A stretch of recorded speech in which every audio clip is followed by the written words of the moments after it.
Even without doing any activity, you can still manifest what you want. If you organize these 4 dimensions in one direction and keep it unwavering in that direction for a certain period of time, now he believes Shiva will do it for him and it will happen. So is Shiva going to come and build your house? No, I want you to understand, God will not lift his little finger for you. What has not happened till now on this planet can happen tomorrow. Human beings are capable of making it happen tomorrow.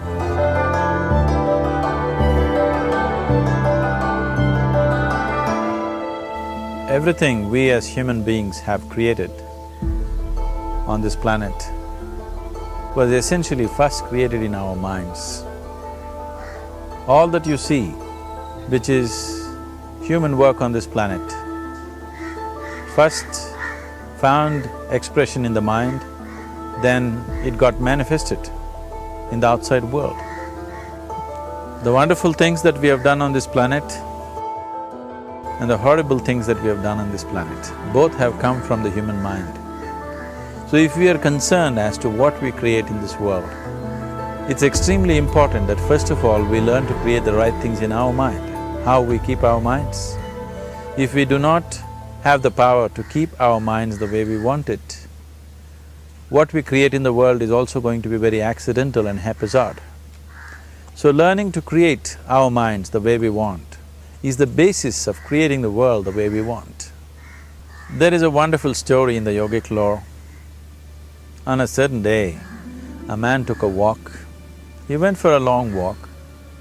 Accidentally, unawares, he walked into paradise. Fortunate, isn't he? He just took a walk and he landed up in paradise. After this long walk, he felt little tired. So he thought, oh, I'm tired, I wish I could rest somewhere. He looked around, there was a nice tree, underneath which there was very cushiony grass. So it was inviting. He went and put his head down there and slept. After a few hours, he woke up, well rested, and he thought, oh, I'm well rested, but I'm feeling hungry, I wish I had something to eat. And he thought about all the nice things that he ever wanted to eat in his life. And instantly, all those things appeared in front of him. You need to understand, there the service is like that. Hungry people don't ask questions. Food came and he ate. Stomach became full. Then he thought, oh, my stomach is full, I wish I had something to drink. All the nice things that he ever wanted to drink, he thought about it and all of them just appeared in front of him. Drinking people also don't ask questions, so he drank. Now with a little bit of alcohol in him, you know Charles Darwin told you, all of you are monkeys, your tail fell away. Not me, Charles Darwin told you that you were all monkeys and your tail fell away and then you became human. Yes, definitely the tail fell away. But the monkey, in yoga, we always refer to an unestablished mind as markata, which means a monkey. Why we are referring to the mind as a monkey is, what are the qualities of a monkey? One thing about a monkey is, it's unnecessary movement. And another thing about the monkey is, if I say you're monkeying somebody, what does it mean? Imitation. Monkey and imitation have become synonymous. So these two essential qualities of a monkey are very much the qualities of an unestablished mind. Unnecessary movement, you don't have to learn it from the monkey, you can teach it to the monkey. And imitation is full-time job of the mind. So when these two qualities are on, a mind is referred to as a monkey. So this monkey became active within him. He just looked around, thought, what the hell is happening here? I asked for food, food came. I asked for drink, drink came. There must be ghosts around here.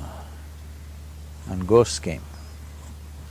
Oh, the ghosts have come, they're going to surround me and torture me, he thought. Immediately the ghosts surrounded him and started torturing him. Then he started screaming in pain and said, oh, they're going to kill me, and he died. Just now he said he's a fortunate being. The problem is he was sitting under a kalpavriksha or a wishing tree. He asked for food, food came, he asked for drink, drink came, he asked for ghost, ghost came, he asked for torture, torture came, he asked for death, death happened. Now don't go looking for these kalpavrukshas in the forest. You can barely find a tree these days. A well-established mind, a mind which is in a state of samyukti, is referred to as a kalpavriksha. If you organize your mind to a certain level of organization, it in turn organizes the whole system. Your body, your emotion, your energies, everything gets organized in that direction. Once all these four dimensions of you, your physical body, your mind, your emotion and the fundamental life energies are organized in one direction, once you are like this, anything that you wish happens without even lifting a little finger actually. It would help to assist it with activity, but even without doing any activity, you can still manifest what you want if you organize these four dimensions in one direction and keep it unwavering in that direction for a certain period of time. Right now the problem with your mind is, every moment it is changing its direction. It is like you want to travel somewhere and every 2 steps if you keep changing your direction, the question of you reaching the destination is very remote unless it happens by chance. So, organizing our minds and in turn organizing the whole system and these four basic dimensions of who you are right now in one direction, if you do this, you are a kalpavruksha yourself. Anything that you wish will happen. But right now, if you look at your lives, everything that you have wished for till now, if it happens, you have finished. Everything and everybody that you have desired for, if all of that lands up in your house today, could you live with that? Once we're empowered like this, it's very important that our physical action, emotional action, mental action and energy actions are controlled and properly directed. If it is not so, we become destructive, self-destructive. Right now, that is our problem. The technology, which is supposed to make our life beautiful and easy, has become the source of all the problem that we are destroying the very basis of our life, which is the planet. So what should have been a boon, we are making a curse out of it. What has brought incredible levels of comfort and convenience to us in the last 100 years or so has also become a threat to our life simply because we are not conscious action, we are in a compulsive state of action. So organizing our minds fundamentally means moving from a compulsive state of activity to a conscious state of activity. You might have heard of people for whom they asked for something and beyond all expectations it came true for them. Generally this happens to people who are in faith. Now, let's say you want to build a house. If you start thinking, oh, I want to build a house, to build a house I need 50 lakhs, but I have only 50 rupees in my pocket, not possible, not possible, not possible. The moment you say not possible, you are also saying, I don't want it. So on one level, you're creating a desire that you want something, on another level, you're saying, I don't want it. So in this conflict, it may not happen. Someone who has some faith in a god or in a temple or whatever, who is simple-minded, faith works only for those people who are simple-minded. Thinking people, people who are too much thinking, for them it never works. A childlike person who has a simple faith in his god or his temple or whatever, he goes to the temple and says, Shiva, I want a house. I don't know how, you must make it for me. Now in his mind there are no negative thoughts. Will it happen? Will it not happen? Is it possible? Is it not possible? These things are completely removed by this simple act of faith. Now he believes Shiva will do it for him and it will happen. So is Shiva going to come and build your house? No, I want you to understand, God will not lift his little finger for you. What you refer to as God is the source of creation. As a creator, he has done a phenomenal job, there's no question about it. Could you think of a better creation than this? Is it in anybody's imagination to think anything better than what is there right now? So as a creator, he has done his job wonderfully well.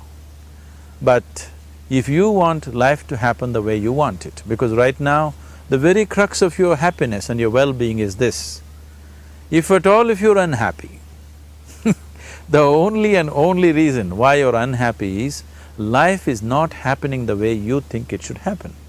That's all it is. So if life is not happening the way you think it should happen, you're unhappy. If life happens the way you think it should happen, you are happy. It's as simple as that. So if life has to happen the way you think it should happen, first of all, how you think, with how much focus you think, how much stability is there in your thought, and how much reverberance is there in the thought process will determine whether your thought will become a reality or is it just an empty thought. Or how you do not create any impediments for your thought by creating negative thought process. This possible is something possible or not possible, is destroying humanity. What is possible and not possible is not your business, it's nature's business. Your business is just to strive for what you want. Right now you're sitting here, if I ask you two simple questions, I want you to just look at this and answer this. Right now from where you're sitting, can you just fly off? You say no. Right now from where you're sitting, can you get up and walk? You'll say yes. What is the basis of this? Why you say no to flying and yes to walking?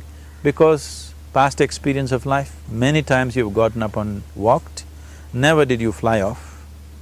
Or in other words, you're using the past experience of life as a basis for deciding whether something is possible or not possible. Or in other words, you have decided that what has not happened till now cannot happen in your life in future. This is a disgrace to humanity and the human spirit. What has not happened till now on this planet can happen tomorrow. Human beings are capable of making it happen tomorrow.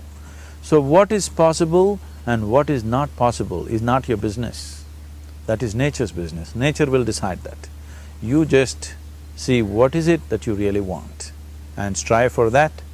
And if your thought is created in a powerful way, without any negativity, without any negative thoughts bringing down the intensity of the thought process, the first and foremost thing is you must be clear what is it that you really want. If you do not know what you want, the question of creating it doesn't arise. If you look at what you really want, what every human being wants is, he wants to live joyfully, he wants to live peacefully. In terms of its relationships, he wants it to be loving and affectionate. Or in other words, all that any human being is seeking for is pleasantness within himself, pleasantness around him. This pleasantness, if it happens in our body, we call this health and pleasure. If it happens in our mind, we call this peace and joy. If it happens in our emotion, we call this love and compassion. If it happens in our energy, we call this blissfulness and ecstasy. This is all that a human being is looking for. Whether he is going to his office to work, he wants to make money, build a career, build a family, he sits in the bar, sits in the temple, he is still looking for the same thing. Pleasantness within, pleasantness around. If this is what we want to create, I think it's time we addressed it directly and commit ourselves to creating it. So you want to create yourself as a peaceful human being, joyful human being, loving human being, a pleasant human being on all levels. And do you also want a world like this? A peaceful world, a loving world, a joyful world? No, I want greenery, I want food. When we say a joyful world, that means everything that you want has happened. So this is all that you're looking for. So all that you need to do is commit yourself to creating it, to create a peaceful, joyful and loving world, both for yourself and everybody around you. Every day in the morning, if you start your day with this simple thought in your mind, that today, wherever I go, I will create a peaceful, loving and joyful world. If you fall down 100 times in the day, what does it matter? For a committed man, there is no such thing as failure. If you fall down 100 times, 100 lessons to be learnt. If you commit yourself like this to creating what you really care for, now your mind gets organized. Once your mind gets organized, the way you think is the way you feel, your emotion will get organized. Once your thought and emotion is organized, your energies will get organized in the same direction. Once your thought, emotion and energies are organized, your very body will get organized. Once all these four are organized in one direction, your ability to create and manifest what you want is phenomenal. You are the creator in many ways. That which is the source of creation is functioning within you every moment of your life. It is just that, have you kept access to that dimension or not? Organizing the four basic elements of your life will give you that access. There are tools and technologies to do this. The whole science of yoga, the whole technology that we refer to as yoga is just about this, transforming yourself from being just a piece of creation to become a creator.